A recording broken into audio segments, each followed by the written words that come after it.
ఆదివారం మాంసాహారం తినవచ్చా? చాలామందికి ఉండేటువంటి అనుమానం ఇది. ఆదివారం నాడు మాంసాహారం తినవచ్చా అంటే ఖచ్చితంగా తినకూడదు. ఎందుకు తినకూడదు అంటే ఆదివారం అనగా ఆది అంటే మొదలు. ఆదివారం నాడు మనకి మొట్టమొదటి రోజు. ఆ రోజుకు అభిమాన దేవత సూర్యనారాయణమూర్తి. ఆయన ప్రత్యక్ష దైవం అయినటువంటి సూర్యనారాయణమూర్తికి ప్రీతికరమైన రోజు.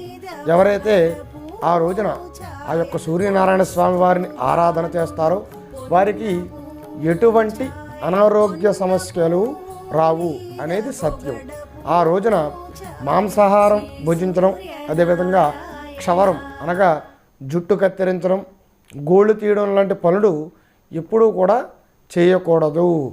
నమస్కార ప్రియో భాను అని వేదం చెబుతోంది. ఎవరైతే ప్రతినిత్యము కూడా ఆ సూర్య భగవానుడికి నమస్కారం చేస్తారో వారికి ఎటువంటి ఆరోగ్య సమస్యలు రావు.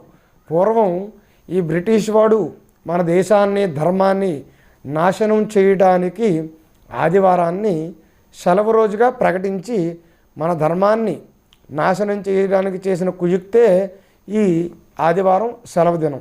ఆ రోజు సెలవు కదా అని చెప్పేసి మనం ఆలస్యంగా లేవడం, క్షురకర్మలు అంటే జుట్టు కత్తిరించుకోవడం, మాంసాహారం భుజించడం, ఇవన్నీ కూడా మనం ఎంతో కాలంగా అలవాటు పడిపోయాం. ఎవరైతే ఆదివారం నాడు ప్రత్యక్ష దైవమైనటువంటి సూర్య భగవానుణ్ణి ఆరాధిస్తారో వారికి ఎటువంటి అనారోగ్య సమస్యలు ఉండవు.